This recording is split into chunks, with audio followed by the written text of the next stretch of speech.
Salve, salve, gurizada, salve, salve aí, Pedro Henrique Borges Medrado já na área. Depois desse ligeiro atraso, a gente entrou fashionably late, como se diz em inglês. Deixa o like aí, que isso é muito importante para o algoritmo entender que estamos fazendo uma coisa legal aqui e mostrando para mais pessoas. Mas sim, galera, que legal, né? Acabamos de acabar aí. O Lucas Vieira também tá ousado aí, cravando o Sainz campeão do mundo. Vamos falar já sobre isso. Mas, pô, que pré-temporada demais, né? Melhor pré-temporada que eu me lembro aí na história da Fórmula 1. Salve aí pro Matheus Fraga, Marcos Vinícius Pimenta, Enel da Rosa. Algumas coisas, assim, muito impressionantes, né? Se a gente for pensar. A primeira coisa, lembrem sempre, né? Tenham em mente que a gente está tendo uma pré-temporada no Bahrein e terminou já poucos dias antes da primeira corrida no Bahrein. Então, a gente tem, quando a gente olha aí para os testes de pré-temporada, a gente tem pro GP do Bahrein uma fotografia muito, muito fiel, né? Se a gente pegar o que aconteceu em Barcelona como referência, eu acho que não traduz tanto em relação ao Bahrein. E aí a gente tem a fotografia tanto do que a gente pode esperar no Bahrein nesse final de semana, como o que a gente pode esperar para o ano, para a temporada completa. Então, já tirando esse grande elefante da sala, que é a questão da performance da Mercedes. Bom, acredito eu que a Mercedes vai ir mal esse ano, que não vai ganhar corrida, que vai ser um desastre? Claro que não. Mas acredito que talvez a Mercedes esteja, talvez não, que a Mercedes está em dificuldades sérias para os padrões da Mercedes. É claro, para esse final de semana de corrida no Bahrein, acredito que sim. Deixa o like aí, tem mais que o dobro de pessoas assistindo que likeando. Deixem o like, por favor. Salve aí para o Ramon Monqueiro, José Antônio Batista, Éder Luiz, Jackson Tommy. Pô, na próxima vez vamos fazer um encontro de brazuca aí na Califórnia, assim, meu caro Jackson. Mas então, vamos lá. Vamos organizar aqui o raciocínio e vir dos dados, galera. A gente analisa os testes de pré-temporada da Fórmula 1 e, de novo, a gente tem esse grande privilégio. Isso é uma coisa relativamente recente na história da Fórmula 1, que é você ter os testes de pré-temporada poucos dias antes, na própria pista que vai ser a corrida. Então, como eu falei, é sim uma fotografia bastante precisa. Me lembra até, era romântica da Stock Car, né? Que os testes de pré-temporada era quarta e quinta em Interlagos, e a sexta era treino livre e classificação sábado, corrida domingo. O Alisson Godoy, lembrando bem aqui, a gente pode falar um pouco depois de Drive to Survive também, sobre o fim do Drive to Survive, né? O Toto Wolff putaço ali, dizendo que agora todo mundo é alvo, né? Mas então vamos lá, vamos para os dados, galera. Primeira coisa muito importante, vamos falar de números. O que a gente sabe de números? A gente tem os tempos de volta do teste do Bahrein, que eu falei, como eu falei, além de ser o mesmo lugar onde vai ter a primeira corrida, ele já é um segundo teste, né? Aquelas coisas mais básicas de confiabilidade, as equipes tiraram da frente no primeiro teste em Barcelona, e o Bahrein já é um teste em que se busca um pouco mais de performance, e de novo você está no mesmo palco da corrida. Então, vamos analisar os tempos de volta desses 3 dias no Bahrein. Coisas importantes para a gente ter sempre em mente quando a gente fala de tempo de volta em teste de Fórmula 1. A gente sabe qual pneu cada equipe está usando. A gente sabe mais ou menos que diferença dá de cada pneu, né? C1, C2, C3, C4 e C5, os componentes da Pirelli, o C5 sendo o mais macio de todos, o C1 o mais duro de todos. Importante também lembrar, ressaltar, o pneu C5, que foi usado nos testes, que é o mais macio, não está disponível nem o C5, nem o C4, para o final de semana de corrida do Bahrein a partir de sexta-feira. Então, no Bahrein, somente, no GP do Bahrein, somente C1, C2 e C3. Já vamos falar de Mazepin aí, Igor Marink, porque isso impacta muito na minha previsão, e que sorte monstruosa que deu o Gene Haas em poder trocar o Mazepin pelo Kevin Magnussen, um cara que vai realmente entregar o que o carro tem para oferecer, e parece que o que o carro tem para oferecer é bastante interessante. Tem 20 pessoas devendo like aí. Então, eu tenho uma planilha aqui, tá? Uma tabela de tempos em que a gente está corrigindo os tempos em relação ao composto de pneu, para equalizar, tá? Então, nessa planilha, eu vou vir melhor tempo de volta do Bahrein de baixo para cima. Outra coisa muito importante, extremamente comprimidos os tempos, a distância do tempo mais rápido para o tempo mais lento ficou, falando de equipes, né, ficou em 3 segundos, 3,2. Isso, historicamente, aí nos últimos anos, a gente está falando de mais de 4 segundos sempre. Então, o primeiro objetivo do regulamento já foi cumprido, né, que era justamente dar uma comprimida aí no grid. Segunda coisa, baseado nos tempos de volta aqui da nossa análise, e aí, também lendo muita coisa, apurando algumas coisas, porque também tem a questão do comportamento do carro. Tem sim a questão do tempo de volta, mas tem a questão do comportamento do carro, porque outra coisa muito importante, eu estava falando, a gente sabe qual é o pneu, a gente não sabe, a gente nunca sabe a quantidade de combustível, porque na Fórmula 1 é considerado mais ou menos, a cada 10 quilos, mais ou menos 3 décimos de segundo. Então, o tanque tem 100 quilos. Um carro larga, quando vai fazer a simulação de corrida, ele larga com 100 quilos. Quando você vai fazer uma simulação de Qualify, você vai botar 20, 25 quilos, apesar de nem todas as equipes terem feito simulações de Qualify. Mas, independente disso, quando você está fazendo ali trabalho de setup, de confiabilidade, aquelas saídas com flow vis e tal, tem equipe que pode estar fazendo isso com 40 quilos, tem equipe que pode fazer com 50, com 60, com 70. Só aí, nesse ínterim aí de, vamos dizer, de uns 30 para uns 80 quilos, já tem 3, 4 décimos. Então, a questão do combustível, a questão do setup, a gente nunca sabe exatamente o que cada equipe está fazendo. Então, a gente tem para se basear o cronômetro e os pneus. A gente consegue ajustar em relação aos pneus. Eu postei, meu caro Alberto Amaral Peruso, que a live era às 18 horas. Você errou, caro Alberto Amaral Peruso. Entra lá no @Cascouros nos stories. Vamos lá. Como bem está mostrando aí o Renan Rodrigues, o Piastri disse que a Ferrari parece o carro mais ajustado. Sim, a Ferrari é em linhas gerais, o carro mais equilibrado desse teste do Bahrein. E, vamos lá também, outro elefante da sala que a gente tem que tirar da frente.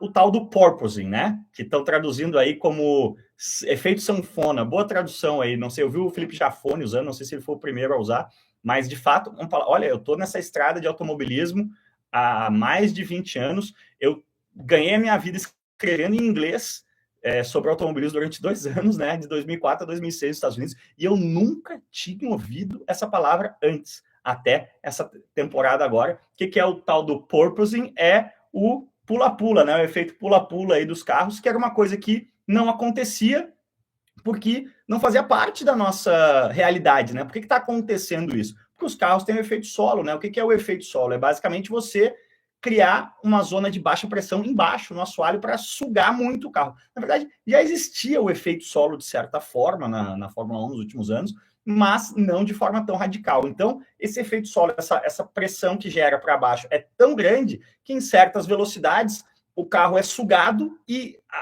qualquer variância, por exemplo, um bump, tira, né, esse selo, o carro está se selando no chão para gerar um vácuo ali embaixo. Quando, se esse vácuo, por algum motivo, disruptado e entra ar ali, o carro sobe. Aí ele sobe, ganha velocidade de novo, ele comprime de novo. Aí começa esse efeito sanfona. Tem um onboard do Gasly ali que é um negócio horroroso, né? O que estava chacoalhando. Os carros vão fazer isso na corrida? É claro que não. Qual é o jeito facílimo de você resolver isso? Tem 50 pessoas devendo like aí, galera. Deixem o like, por favor, tá? Estamos indo bem. Famosa quicada, como o Rafael Prado está fazendo. Se você não quer de jeito nenhum quicar, o carro quicar vai desmontar, é muito fácil. É só levantar o carro. Levantou o carro, parou de quicar. Levantou o carro, perdeu performance, perdeu o pico de downforce. Então, é onde você precisa achar esse balanço entre deixar o carro mais baixo possível, com o setup mais competitivo possível, sem entrar numa altura em que você vai ser vítima do efeito sanfona. E por que está tão difícil encontrar esse balanço e por que as equipes não encontraram isso antes? Porque você não consegue simular isso em túnel de vento, é só quando vai para a pista mesmo, porque o túnel de vento é o carro parado, né?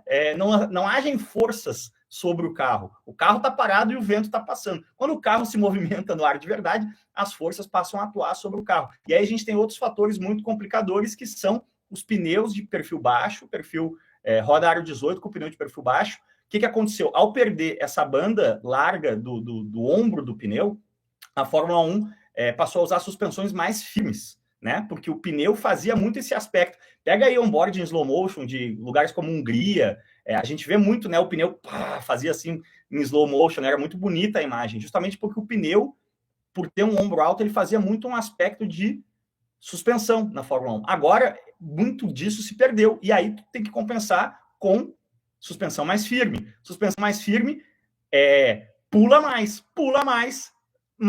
porpoising, mais efeito sanfona. Então, tudo isso é novo e está sendo resolvido. Mas, como eu estava falando, para resolver é muito fácil, só levantar o carro. Levantou o carro, perdeu performance. Então, quando eu estava falando da Mercedes ali no começo, a Mercedes vai pular para caramba? Não vai, mas ela vai conseguir encontrar esse balanço. Agora, tendo parado de testar no sábado no Bahrein e voltando para a pista aqui na sexta, muito provavelmente não. O Gabriel Silva lembrando aqui também, túnel de vento não tem ondulação no piso, né? Então a Mercedes está sim numa posição muito frágil em relação ao padrão dela, Mercedes, para esse primeiro final de semana. O que não quer dizer que, evidentemente, a Mercedes não vai achar uma solução para isso a médio e longo prazo, e de repente, depois de 2, 3 corridas, vai estar muito forte no bolo. Mas, assim, dá para a gente quase cravar que a Mercedes não vai estar brigando pela vitória nesse final de semana no Bahrein. Quando a gente fala de temporada, é uma outra história. Então, vamos lá. Tempos de volta, tá? Ajustados para composto de pneu. Pior tempo no Bahrein, Williams, em 10º, tempo do Albon, 1,35. Nono tempo, Vettel, Aston com Vettel, 1,33,8. Reparem aí o gap muito grande da Williams para a primeira do midfield, vamos chamar assim. Já dá para a gente dizer, olha, já dando um spoiler aqui na previsão, o midfield, né, o meio do pelotão, tá muito embolado. Tem 70 pessoas devendo like. Deixa o like aí, galera, que ajuda bastante. Então, já passamos de 200 aí. Com mais like, a gente vai chegar a 300, 400 fácil. Uma coisa que a gente pode cravar, de cara, já vou cravar em relação à minha previsão também, primeiro spoiler. A Williams está abaixo do meio do pelotão. Isso a gente consegue perceber. E também vai ser muito, quando a Williams estiver ali na última fila, a galera vai lembrar muito aí, vai sentir saudade do Russell, né? Eu acho que a Williams acabou sendo um pouco iludida nos últimos anos pelo que o Russell conseguia extrair do carro. O Russell é um piloto muito de primeiríssima prateleira, um cara aí que está nessa mesma turma de Verstappen, Leclerc, Hamilton jovem, né? Então, a Williams conseguiu fazer um caminhão de pontos ano passado em circunstâncias especiais com o Russell. O Albon é um bom piloto, um sólido nota 8 aí, vamos dizer. Vai sofrer. Então, assim, Williams parece estar descolada do meio do pelotão, mas vamos seguir aqui na tabela.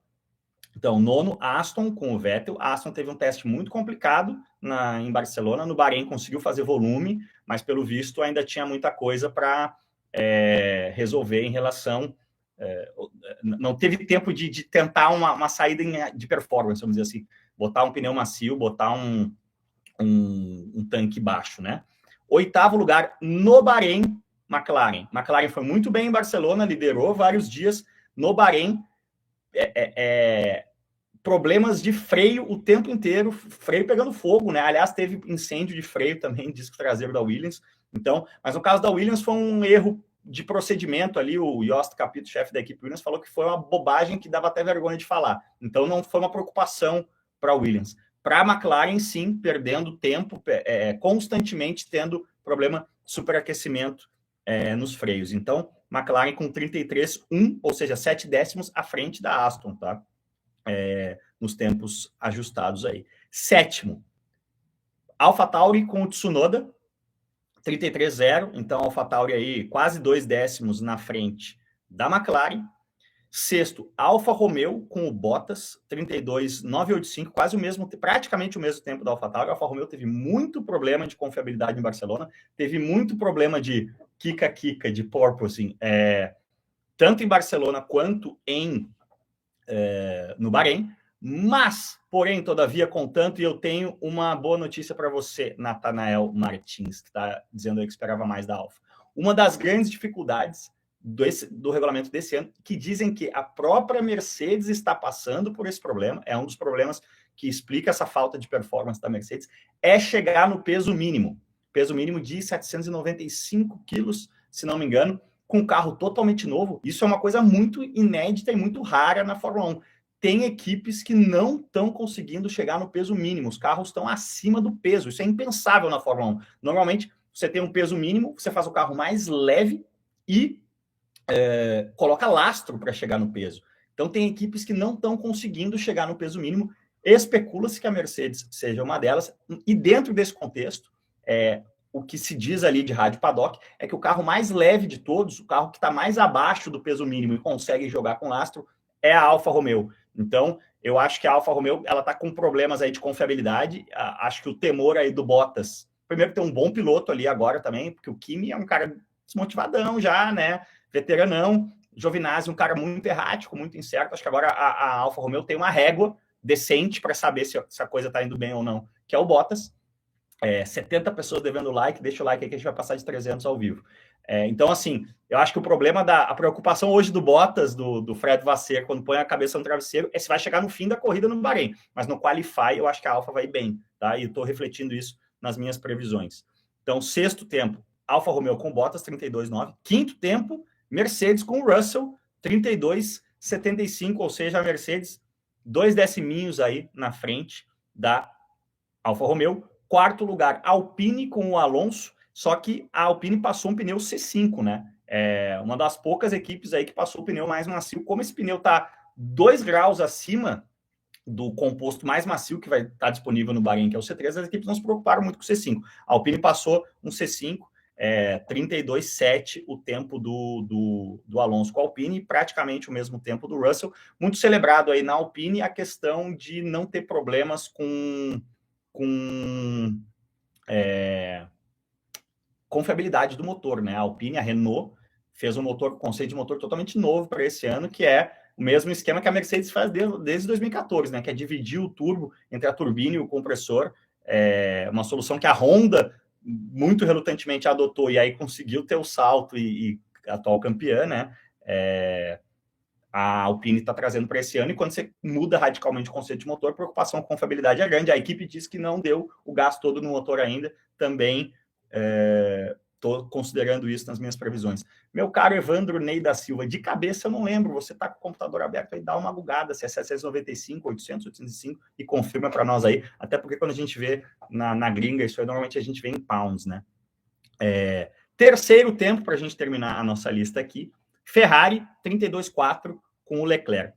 Segundo tempo, meus amigos, Haas com o Mick Schumacher, 32,2. Lembrando que a Haas também foi muito rápida, liderou um dia com o Magnussen, na volta do Magnussen, com o asterisco muito grande, passamos de 300 aí, galera, viu como o like ajuda, deixa o like aí, tem 70 devendo like. O Magnussen, a Haas, aliás, por ter o problema de voo, né, chegou atrasado a carga da Haas lá, a Haas perdeu a primeira manhã, então assim, isso foi compensado com horas a mais no fim do dia. Então a Haas conseguia, a Haas andou em circunstâncias de pista mais frias, mais rápidas do que qualquer outra. Então você precisa ter esse asterisco aí, que a Haas teve uma condição de pista que ninguém mais teve. E finalmente, tempo mais rápido de todos, com uma grande vantagem. Estamos falando de 7 décimos em relação ao segundo, Red Bull, com o Verstappen, 31,7, também passando um C5, tá? Tá aí a fotografia, né? Vamos agora tentar dar uma destrinchada nisso e fazer uma ordem aqui de o que eu acho que vai acontecer no campeonato de construtores. Renan Rodrigues falando aí do combustível, a gente falou bastante disso. Essa é a grande questão, galera. A gente não sabe quanto cada equipe está carregando de combustível.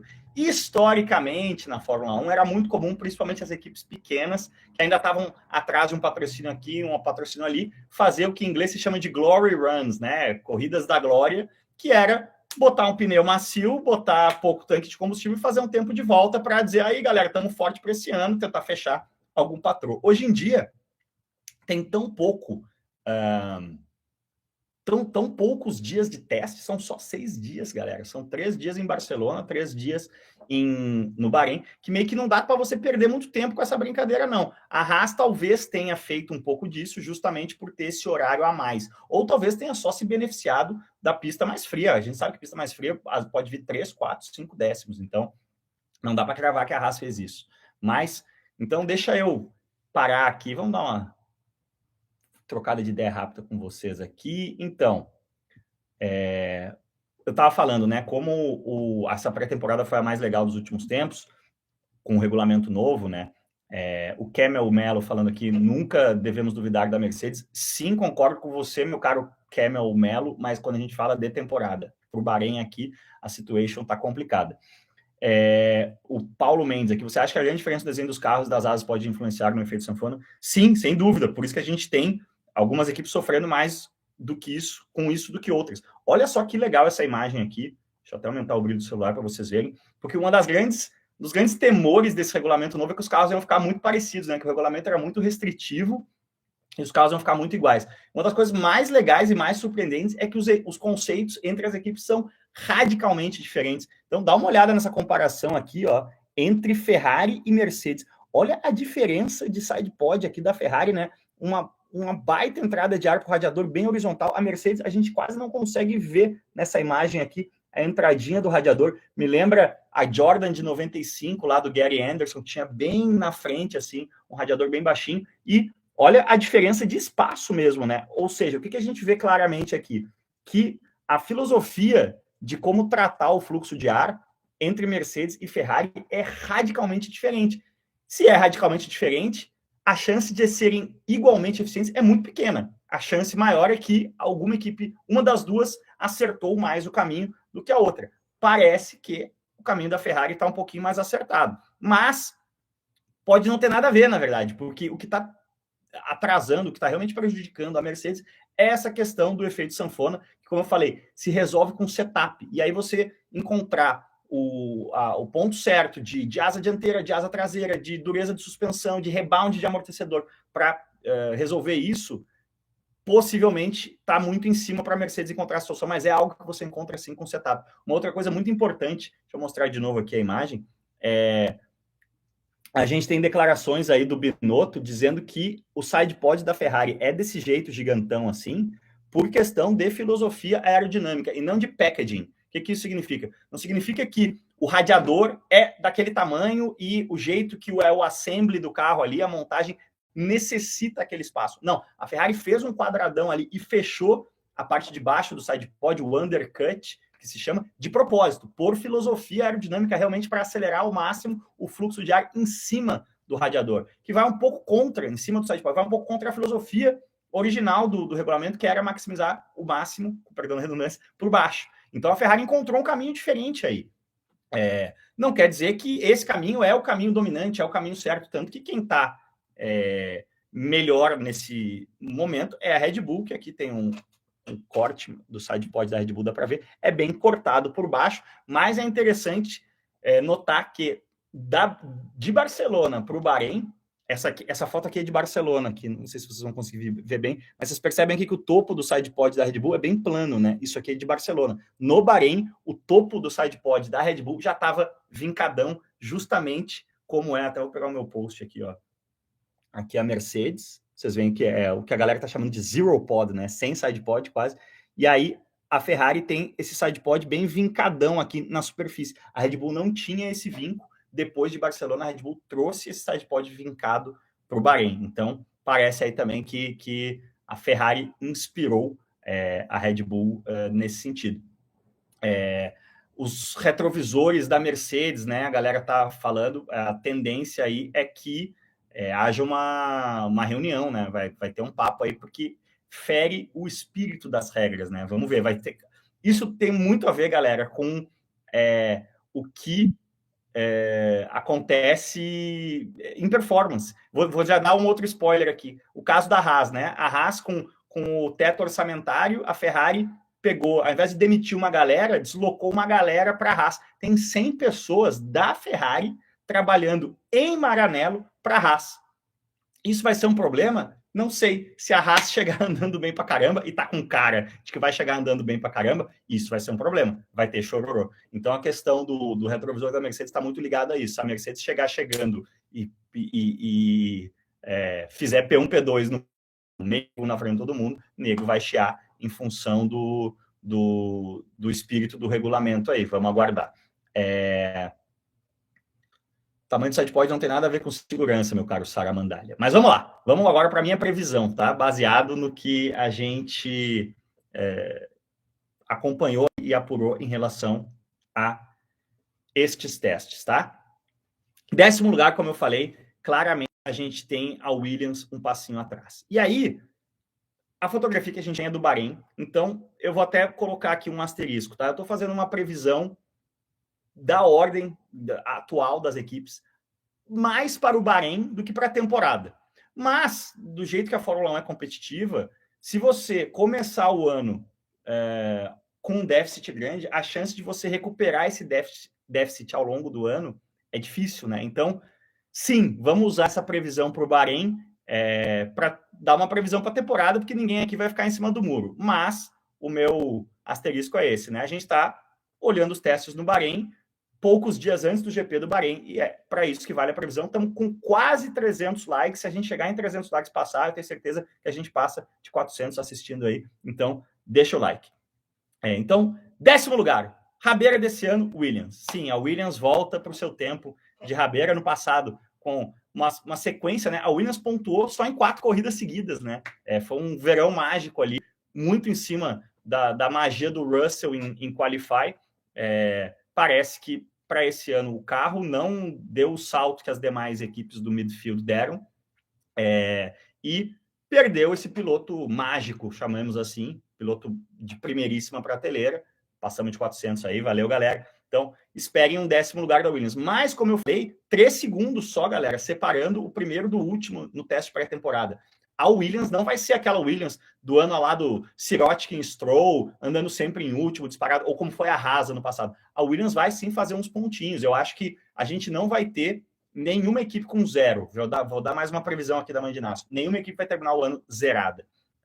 Mas vamos lá, alguém tem que ser o último. Eu acho, pelo que a gente viu até agora, que quem está menos forte, não dá nem para dizer mais fraco, é menos forte, porque realmente a coisa está muito forte, é o Williams. Agora, galera, é o seguinte, do 9º até o 5º é isso aqui, ó. Então, ver para que lado está virando vento é muito, mas muito difícil de cravar entre as posições 9 a 5, 9º, 8º, 7º, 6º e 5º, porque está muito, mas muito parelho. Então eu vou ter que agora sim, do 9 a 5, a gente está num palpitômetro, mas tem algumas coisas que eu estou usando aí de referência para justificar a posição aí de cada equipe. 9º eu estou colocando a Aston. Tem uma dupla de pilotos ainda um pouco abaixo da média, né? O Stroll a gente sabe que é um piloto mediano, o Vettel continua sendo uma incógnita, a gente não sabe. A equipe teve problema de confiabilidade em Barcelona, não virou bem, é o 9º tempo de volta na nossa tabela original. Então, por absoluta falta de opção para o 9º lugar, estou colocando a Aston em 9º. Mas, de novo, tá? Esse 9º, entre o 5º e o 9º, sendo que o 5º é a Mercedes, a gente está falando de 1 segundo. Está muito embolado o meio de campo aí, mas estou cravando aqui a Aston em 9º. Um salve aí para o Rogério Nardo, para o Cleiton, a galera que está chegando. Vamos lá. 8º, AlphaTauri. Sim, a AlphaTauri foi muito bem ano passado, com o Gasly principalmente, mas o que a gente viu muito é um dos carros mais afetados pelo efeito sanfona e um carro muito dianteiro. Isso é um problema também, galera. Os carros perderam muito downforce em curva de baixa. Como é que os tempos de volta vão estar mais ou menos parecidos, mas por quê? Porque o carro tem muito menos pressão aerodinâmica em cima, né, pelas asas em relação ao regulamento do ano passado. Então o carro gera muito menos arrasto. O carro é um canhão de reta. Por ter muito menos pressão aerodinâmica, na hora que você precisa do grip, principalmente na frente, do grip mecânico também, com esse pneu diferente, o carro tem menos grip mecânico, então o carro é mais dianteiro. E quem está lá no Bahrein observando diz que o carro da AlphaTauri parece ser o carro mais dianteiro. Todos os carros exibem aí essa característica, mas o da AlphaTauri parece ter pior. De novo, está tudo muito embolado, a gente precisa começar a encaixar equipes em algum lugar aí. Então, vamos lá, recapitulando. Williams em 10º, esse é um palpite com convicção. Aston em 9º, AlphaTauri em 8º. Eles podem perfeitamente estar em 5º e 6º, tá?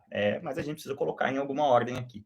7º lugar, eu coloco a Alfa Romeo à frente de AlphaTauri e Aston, justamente por esses dois fatores que eu falei aí. Primeiro, a questão dela tá bastante abaixo do peso, isso na hora de realmente desenvolver setup, poder brincar com lastro, né? Se os carros estão muito dianteiros, você tem margem para colocar peso na dianteira, por exemplo, você consegue compensar isso. Então a Aston tem essa carta na manga, digamos assim, e o motor da Ferrari parece que está empurrando. É um dos fatores aí em relação a Ferrari está indo bem nos testes de pré-temporada. Então, 7º, a Alfa. Em 6º, esse aqui sim também pode ser um erro crasso. os dois próximos, né? O meu sexto e o meu quinto podem perfeitamente ser o oitavo e o nono também, mas vamos lá. Estou colocando em sexto a Alpine, porque, como diz o Clayton aí, tem Fernando Alonso. Quem tem Fernando Alonso tem sempre uma cartada na manga aí quando a coisa aperta, e tem esse conceito de motor completamente novo. Não colocou a carga máxima no motor, como a gente falou. Ó, deixa eu recapitular aqui só para lembrar. Williams em 10º, tal qual na tabela de tempos. Aston Martin em 9º, tal qual na tabela de tempos. Coloquei a AlphaTauri em 8º, na tabela de tempos ela foi 7ª, estou dando uma rebaixadinha aí na AlphaTauri.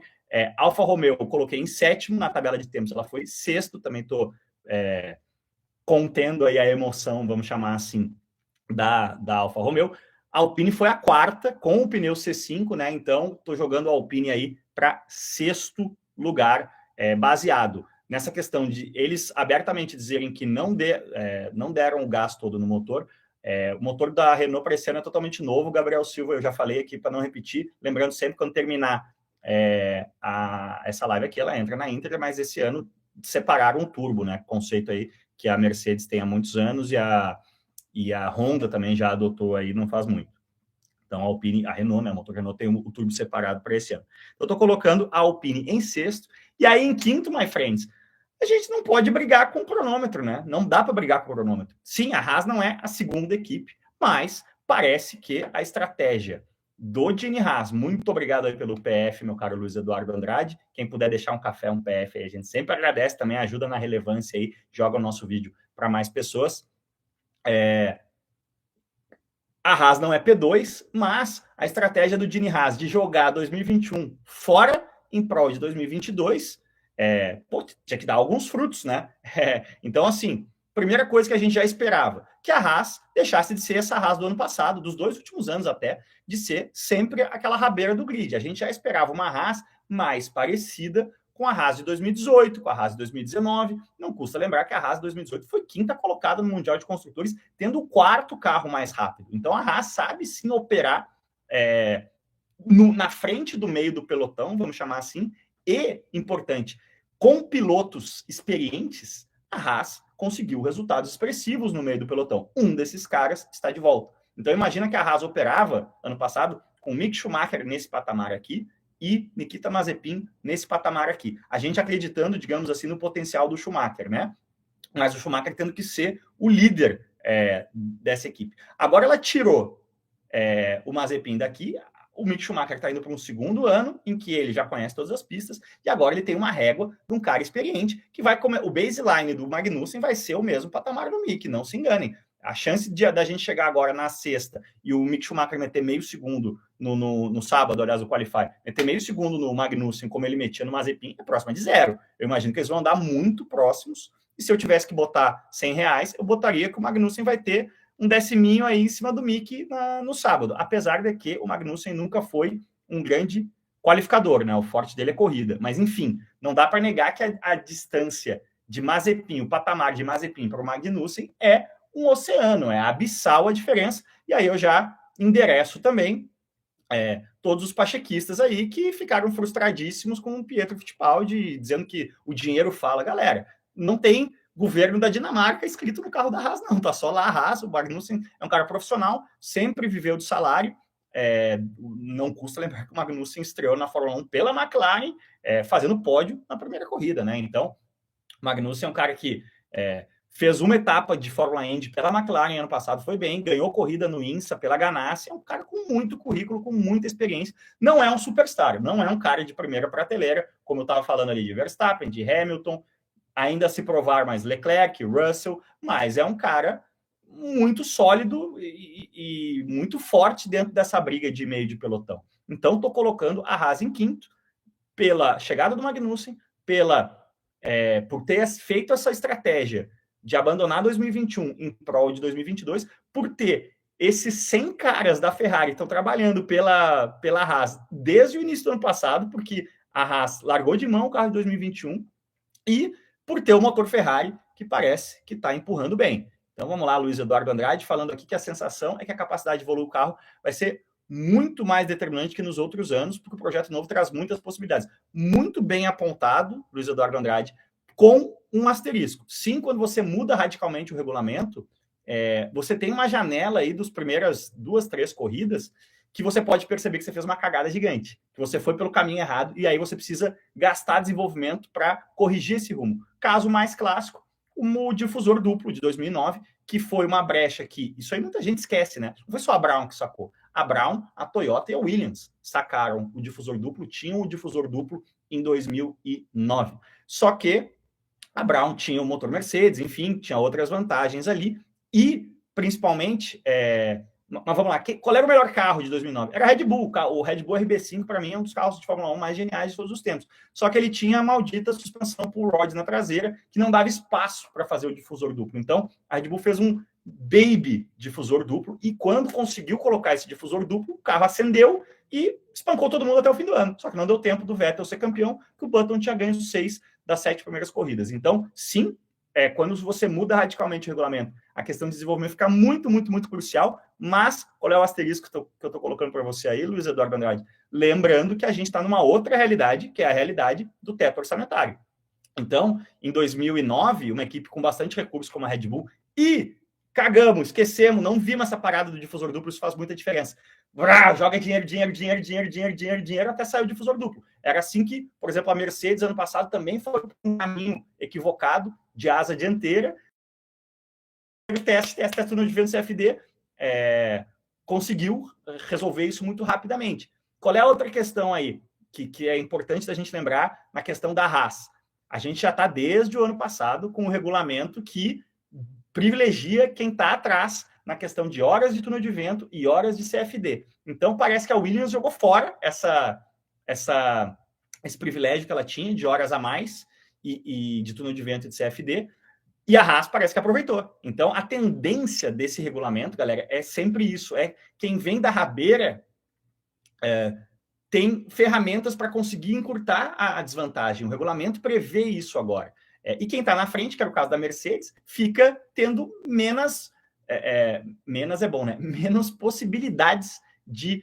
O que influencia o número de horas de túnel de vento e o número de itens no CFD, que eles chamam, né? O seguinte, estamos na dúvida, vamos fazer uma asa dianteira assim ou assim? Olha, se você tiver 100 horas de túnel de vento, você testa 33 horas essa, 33 horas essa, 33 horas essa. Se você tem só 70 horas, talvez não dê para testar as 3. Talvez você vai testar 35 essa, 35 essa, ou 30 essa, 30 essa, e só um testezinho de 10 nessa não vai ser a mesma coisa. Então faz sim muita diferença esse regulamento. E parece que a Haas é o primeiro grande exemplo de que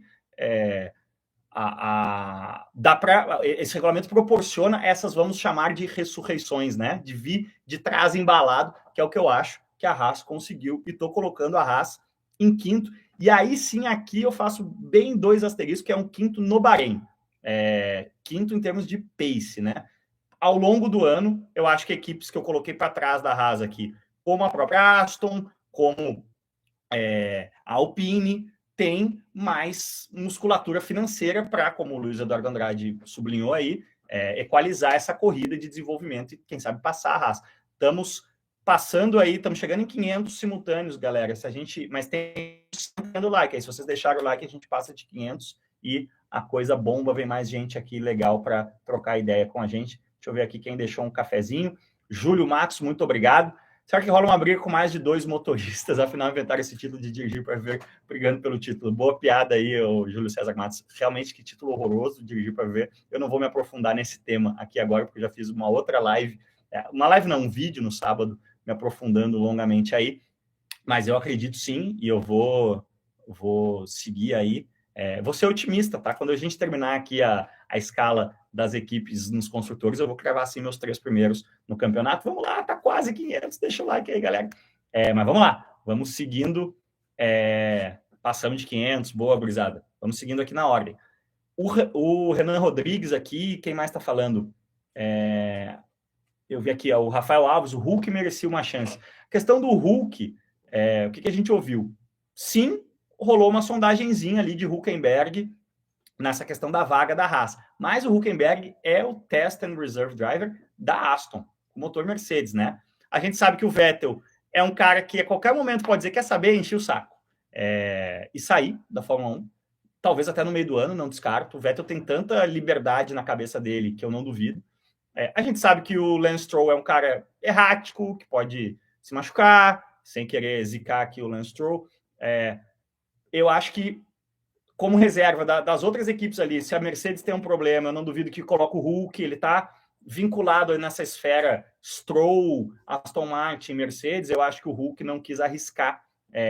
Lembrando que a Haas parecia uma porcaria de oportunidade até os testes. Agora, eu tenho certeza que hoje, se a ligação viesse, talvez o Hulk pensasse diferente, porque parece que o carro da Haas é bom, sim. Salve aí para o Douglas Lima, quem mais está chegando atrasado, mas eu tinha parado no polêmico 5º lugar. Haas. Vamos lá. Agora, 4-3-2-1. 4º lugar, e de novo, do 5º ao 9º, tá tudo muito embolado. Tudo pode acontecer, inclusive nada. Então, eu não tenho muita convicção nessa minha ordem aí do 5º ao 9º. Agora, do 4º para frente, a coisa parece um pouco mais convicta. Em 4º, eu estou colocando a McLaren. A McLaren sim mostrou performance em Barcelona, mas tem problemas de confiabilidade, essa questão do freio vai resolver. Isso é uma coisa, entre aspas, fácil de resolver. Tem pilotos muito rápidos, principalmente o Lando está numa fase aí dourada. Diz-se que as características do carro da McLaren, que eram muito prejudiciais para o Ricardo, no novo regulamento são suavizadas. Lembrando que o Ricardo perdeu os testes por causa de Covid, a gente não sabe muito que Ricardo que vai chegar no Bahrein, mas a McLaren vem de um crescendo aí, chegou no passado em 4º, durante muito tempo sustentou a briga pelo 3º com a Ferrari, faz sentido aí a manutenção da McLaren em 4º lugar. E aí aqui agora sim, me parece, tá? Vamos lá, pelo que a gente observou nos testes, pelos tempos de volta, parece sim que a ordem dos 3 primeiros é muito clara. É Mercedes em 3º, Ferrari em 2º, Red Bull em 1º. Mas a gente sabe que, historicamente, a Ferrari gosta de andar um pouco mais leve do que nessas... O que eu estava falando bem no começo da live, né? Aquela coisa de simulação de stint, de 15 voltas. Pode fazer com 40 quilos de combustível com 60. A gente sabe que, historicamente, a Ferrari pende um pouco mais para o leve e a Mercedes pende um pouco mais para o pesado. Então, eu acho que a Mercedes vai sim encontrar soluções para esse problema de acerto que ela está tendo. E eu acho que, historicamente, a Ferrari, do melhor desempenho de testes para o primeiro final de semana de corrida, ela costuma ser meio flat. E a Mercedes, do melhor desempenho do teste para o primeiro final de semana de corrida, ela costuma dar uma acendidinha. Então, eu acho que Ferrari e Mercedes estão muito equilibradas. Esse seria o meu feeling. Mas, vamos lá.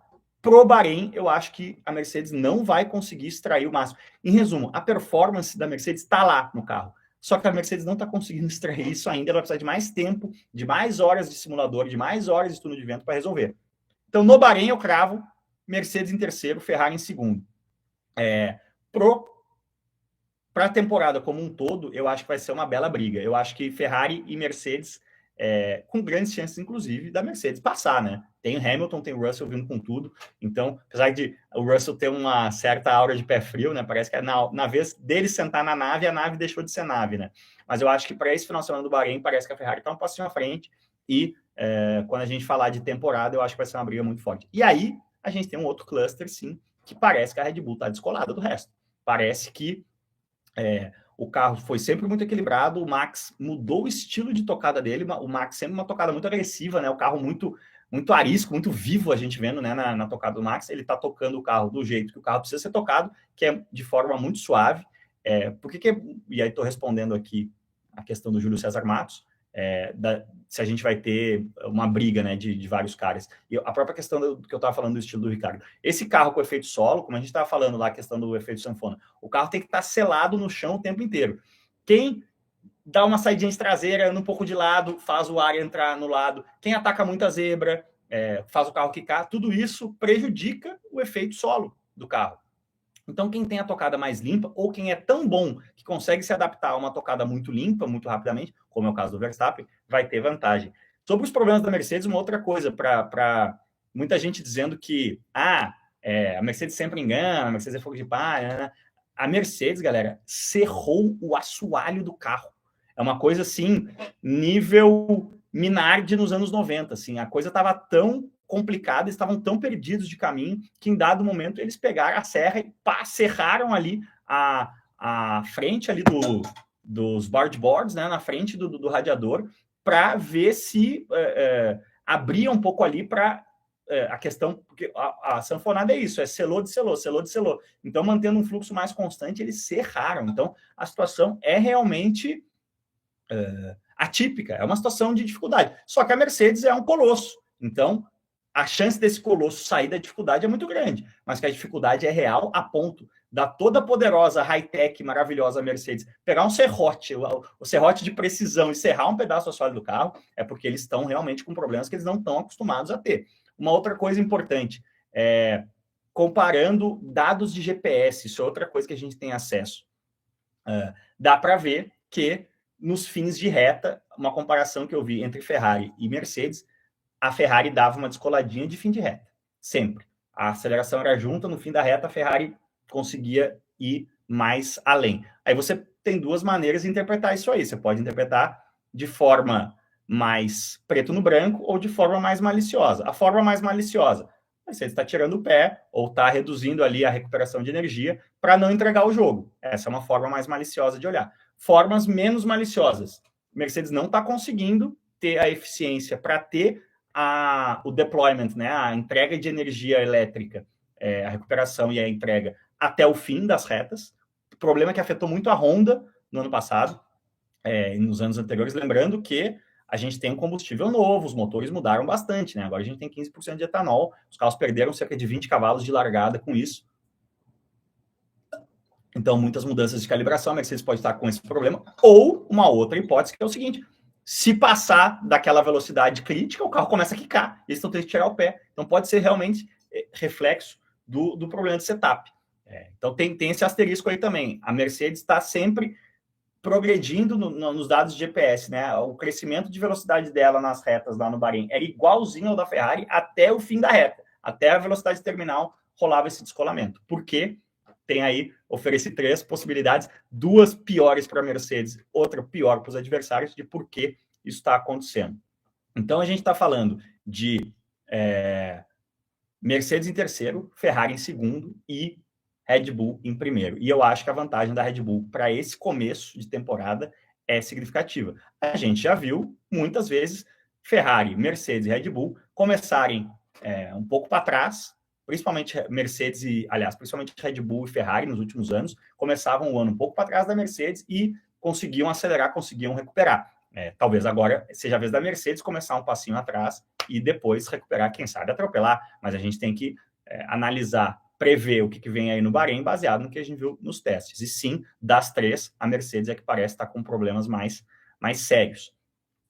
O que, de novo, problemas sérios pro padrão da Mercedes, que é um bom começo de temporada para a Mercedes, é Hamilton e Russell na primeira fila, Hamilton e Russell dobradinha. Então, a gente não vai ter esse cenário aí no Bahrein, tudo indica. E, como eu mostrei, a Red Bull tem 7 décimos de vantagem para cima de todo mundo.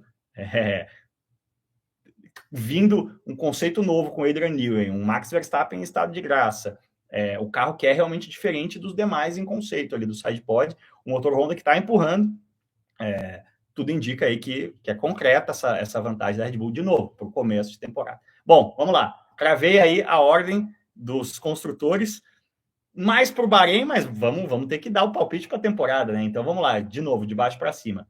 Williams em 10º, Aston em 9º, AlphaTauri em 8º, Alfa em 7º, Alfa Romeo, né, em 7º, Alpine em 6º, Haas em 5º, McLaren em 4º, Mercedes em 3º, Ferrari em 2º, Red Bull em 1º. Agora, Drivers' Championship, né? Quem vai ser campeão? Bom, quem vai ser campeão nesse raciocínio não tem como dar outra resposta, né? Ou, se eu tivesse enlouquecido de tequila, eu diria Checo Pérez, mas como eu não tô, é Max Verstappen, né? Aposto aí no bi do Max. Mas eu acredito, não me lembro quem falou aí, será que a gente vai ter uma disputa em mais do que 2 pilotos? Eu acho que a gente pode ter sim uma disputa. Assim, disputas com 3 pilotos, galera, dificilmente elas chegam até o fim do ano, né? A gente pode ter uma disputa entre 3 caras até, uns 80% da temporada, até umas 15, 16 corridas, já seria sensacional. A tendência é que dê uma quebradinha, né, que um dos caras acaba dando uma quebradinha. O exemplo clássico é o Kimi Raikkonen em 2008, o ano que a disputa final foi Hamilton e Massa, o Kimi estava no bolo, né? O próprio Massa, em 2007, estava no bolo até o final. 2007, aliás, foi realmente... aliás, quebrou ali depois de 2 terços. Né? 2007 foi um ano raro que realmente chegaram 3 caras muito vivos aí na disputa de título. Rafael Alves, se a Williams for pior que a Haas, pode aposentar a equipe. Acho que a Williams não vai ser pior, vai ser bem pior do que a Haas, meu caro Rafael Alves. Essa relação nova de Haas e Ferrari, trazida aí pelo teto orçamentário, é um grande, como se dizia antigamente, um grande plus a mais para a Haas. Fernando Santos, acha que o diretor de prova vai influenciar novamente? Fernando Santos, esse é o tipo de pergunta que não se faz, né, cara? Não estou te dizendo que você não pode fazer, claro que pode fazer a pergunta, mas é a mesma coisa que você perguntar antes num jogo de futebol, será que o juiz vai influenciar o resultado? Todo mundo espera que não, né? Mas o juiz é humano, às vezes ele erra, às vezes ele é incompetente, às vezes ele é malicioso, pode acontecer. Mas não é para acontecer, né? Em circunstâncias normais de temperatura e pressão, não é para acontecer. El plano vem aí, diz o Rafa, né, cravando um bom desempenho aí da Alpine, do Alonso. Eu acho que vai continuar ali um pouco restrita ali no meio do pelotão a Alpine.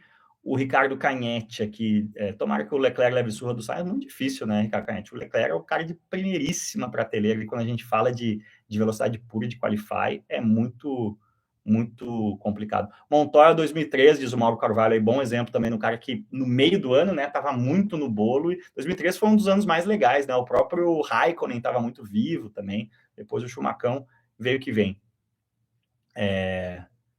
Luan Araújo, não acontece de testar em aerodinâmica dos carros fora do tempo permitido no regulamento, parece que é muito difícil, né, Luan Araújo, como é que você vai fazer isso, cara? Hoje em dia, na área da informática, né, está tudo conectado. Você sabe, a cada vez que liga o túnel de vento, que liga um supercomputador de CFD, está tudo conectado, todo mundo sabe. Motor do Hamilton, não sei o que o Thiago Furquim está querendo falar aqui. Choradeira de Amizete vai até 2039. Que bobagem, hein, Guilherme Goto? Para quem... esse é um dos assuntos que mais me deprime, esse tipo de postura aí. Mas deprime na realidade do automobilismo, né? Que não é para deprimir, porque afinal é uma grande diversão. Mas no Drive to Survive, né? Se você não viu o vídeo, entra aí no canal, tem o meu review aí dessa 4ª temporada do Drive to Survive. Tem uma frase do Will Buxton, né? Que é o jornalista ali que faz as entrevistas pós da Fórmula 1 e que é um cara que o Drive to Survive usa como o elo de ligação narrativa, né? Várias vezes. Ele fala o resumo da ópera, né? No último episódio, né, antes da decisão do título, ele fala o resumo total da ópera aí, que é o seguinte.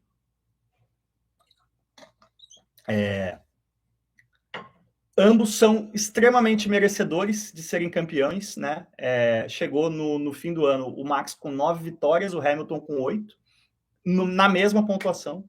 O que significa que, se ambos merecem muito serem campeões, significa que quem perder vai ficar devastado. É um exemplo exatamente igual esse raciocínio ao que aconteceu com Massa, né? E da mesma forma que aconteceu com Massa, um tiro na lua de uma circunstância de tempo que só em Interlagos pode acontecer e o Glock com o pneu errado na hora errada. Outra coisa que muita gente não lembra, na verdade, o Vettel estava com o pneu certo na hora certa, o Vettel no sol passa o Hamilton e daria o título para o Massa. O Massa não abre a última volta campeão. É no meio da última volta que o Massa vira campeão, quando o Vettel de Toro Rosso passa o Hamilton. E aí, depois o Glock devolve, entre aspas, a posição, né? Enfim, um heartbreak, como se diz, né? Uma mágoa, uma coisa assim, muito triste, muito dura, né? Mas faz parte, o esporte é fascinante por isso. No caso do Hamilton, agora, foi exatamente a mesma coisa com um agravante que veio não de uma circunstância climática natural, e sim de uma cagada monumental do juiz, né? Enfim, aquela coisa. Chegar na final de Copa do Mundo, todo mundo quer. Você tem 2 jeitos de perder a final de Copa do Mundo. Você pode tomar um 3-0, que igual o Brasil tomou em 98, que é incontestável, ou o juiz pode inventar um pênalti contra você aos 45 do segundo tempo. Dói muito mais. Foi o que aconteceu com o Hamilton ano passado. Tá bombando aqui. Alguém falou aqui do Joe, né? Joe é um dos grandes nomes interessantes aí para a gente observar o que vai conseguir fazer Arthur Pérez. Não foi roubado Arthur Pérez, acabei de dizer, foi uma incompetência monstruosa do juiz. O juiz que marca um pênalti errado na final de Copa, ele não está no bolso do outro país, ele só é incompetente, ou teve azar, estava bloqueado, enfim. No caso do Masi, foi incompetência pura. Sainz vai bater o Leclerc? Acho que não. Tudo certo para o Ultimate Drift em Piracicaba? Espero que sim, Marcos Leitão. Haas deu bem que o dinheiro do Mazepin foi usado ano passado para desenvolvimento. De certa forma, né, Marcos Pimenta? Ele pegou o dinheiro da Uralkali, né, já que não desenvolveu o carro em 2021, apostou para esse ano, mas a Williams tem bastante dinheiro, né? Do Hilton Capital ali, a Williams hoje tem bolsos fundos também. Hertha e Piastri na McLaren agora, o Gabriel Silva aqui. O Hertha vai ter um plano aí de testes com a McLaren, né? Porque, para mim, a sinalização disso aí, para mim, é muito lanterna, sinal amarelo aceso para o Ricardo, né? Ricardo não pode ter um 2022 igual ele teve em 2021, porque ele vai rodar. É um cara muito caro e que não está justificando o investimento, né? Então, o Hertha vem forte aí. O Piastri não está na McLaren, meu caro Gabriel Silva. O Piastri, ele é piloto da academia da Alpine. O que rolou é que a Alpine topou, né? Rolou, porque quando você tem um piloto de academia, tudo que você quer é um exemplo, vou dar um exemplo parecido. O que aconteceu com o Vettel em 2005, né? O GP, a estreia do Vettel, não, aí ele entra no meio, é 2006. A Red Bull cedeu o Vettel à BMW quando quem tinha batido? O Kubica, não lembro. Para o GP dos Estados Unidos, justamente porque todo mundo, a equipe que recebe, no caso aí, o Piastri, ele vai ser o reserva do Ricardo no Bahrein, caso o Ricardo não possa correr pela questão de Covid. É bom para a McLaren, porque recebe um piloto muito jovem, aliás, um piloto muito talentoso, que todo mundo aposta muito, e é muito bom para a Alpine, porque joga o moleque na parte funda da piscina e vê o que acontece, como a Red Bull jogou o Vettel com aquela BMW lá no GP dos Estados Unidos. Então, mas o Piastri não tem vínculo contratual com a McLaren. Tá? Vai ter algum GP que vai ser super desafiador devido ao novo regulamento. Interessante, Rafael Luiz. Teoricamente, todas as pistas que tem muita curva de baixa, como Hungria ou Mônaco, vão ser mais trabalhosas, né? Os carros vão ser mais lentos, bem mais lentos do que no ano passado. Pistas muito de alta, muito tempo de reta cano cheio, como Monza, tendência que os carros sejam mais rápidos do que o ano passado. André Bertolino, como controla o teto de investimento? A FIA controla aí, tem que passar o CFO, né, o financeiro de cada equipe, tem que passar um extrato aí. Ian Magalhães, bem lembrado, Ian Magalhães, né? A gente fazia, né, a eleição também do destaque e da decepção, né? Eu acho que a decepção vai ser a Williams, porque a gente esperava mais da Williams. Destaque, eu acho que um cara que vai ascender muito rapidamente, vai estar andando muito próximo do Hamilton e vai estar ganhando corrida e fazendo pole é o Russell. Os tempos que eu estava dando, o Áureo Lopes, eles eram ajustados, tá? Aos pneus. Então, não tem a questão dos pneus nos tempos de volta que eu estava dando. É óbvio que o ajuste de pneu também é sempre um cálculo, né? O que a Pirelli diz é que, por exemplo, o C4 é 6 décimos mais rápido do que o C3. Tsunoda, meu caro João Jafar, tudo ou nada para o Tsunoda esse ano também, né? Tem muita gente... A Red Bull está com uma meia dúzia de pilotos na Fórmula 2 esse ano. Tsunoda não pode mosquear esse ano aí. Já temos confirmação de qual pista tem lugar de Sochi. A tendência é o GP da China voltar um ano antes. Se o Hamilton não ganhar o campeonato mundial, acho que ele se aposenta. Eu acho que tem muito a ver com a maneira, né, Rodrigo? Se o carro for forte e ele perder por um pelinho, ele sai motivado, né? Se o carro for uma bosta e ele sentir que a coisa não vira para o outro ano, talvez ele para. Vamos ver quem mais deixou um cafezinho aqui. Rafael Rocha, obrigado pelo café. Dentre os pilotos de ponta, quem tem a tocada mais suave? O Hamilton é sabido e o Max mudou o jeito, mas que outros você citaria? São um pouco, vamos lá, caras que historicamente são o Sainz, né? Acho que é um cara que era o smooth operator, né? Na McLaren, é um cara muito bem cotado nesse sentido. Mas isso tem muito a ver. O cara que é tido como muito suave, normalmente, ele tem dificuldade em ser muito agressivo. O cara que é muito agressivo, ele consegue ser muito suave também. Diferença, o quanto você precisa sair da zona de conforto de um lado para o outro é bem diferente. Então, se o Hamilton precisar ser suave, ele vai ser suave. Se o Max precisar ser suave, ele vai ser suave. Se o estilo de carro exigir que você pegue o carro pelo pescoço e arraste, talvez o Sainz, um cara muito suave, tenha mais dificuldade, entendeu? Esse é mais ou menos o raciocínio.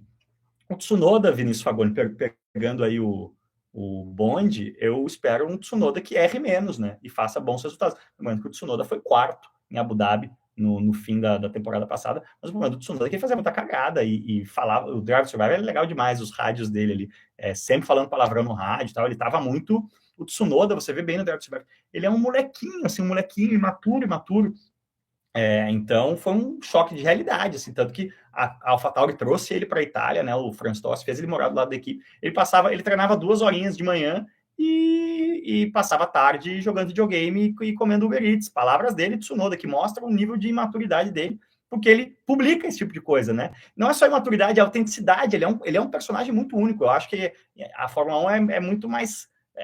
eu quero o Tsunoda na Fórmula 1, ele é um personagem diferente, né? Um personagem que enriquece a Fórmula 1, enriquece o paddock. Então, e é um cara muito rápido. Agora, pela imaturidade, errou muito. É a tendência, né, que o segundo ano melhore muito sempre.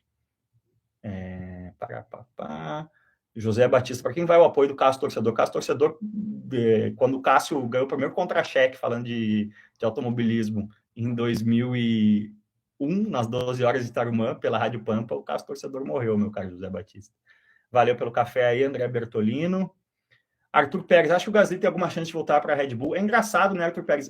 Pelos resultados, pelo que faz, mereceria. Mas eu já falei isso algumas vezes também. Acho que é na segunda temporada do Drive to Survive que a gente acompanha muito a decadência, né? O Gasly colapsando ali sob a pressão da Red Bull. E ali ficou muito nítido para mim que o Christian Horner tem um bode do Gasly. Então, eu acho que enquanto tiver o Horner ali na Red Bull, não vejo espaço para o Gasly, não. Portugal, meu caro Rick, é um dos lugares, aí está lamentando que não vai ter o GP de Portugal. Portugal corre por fora na questão do GP da Rússia. Então não tá morto Portugal. O que achou do Lando no Drive Survive? Legal, Rafa. Não tive nada contra, nem nada a favor. Vinícius Tabosa. O Magnussen foi um pouco isso, Tabosa. O Magnussen fazia muito overdrive, né? Que a gente diz com aquela McLaren de 2012. Gasly atropelou o cachorro do Horner, talvez. Ricardo, Fernando Santos ainda vai ter vitórias para a McLaren. O carro tem que ser bom e a gente tem que ver se ele vai conseguir se adaptar a esse carro novo, né? Tá? A coisa começou difícil para o Ricardo aí, perdeu os testes e tal.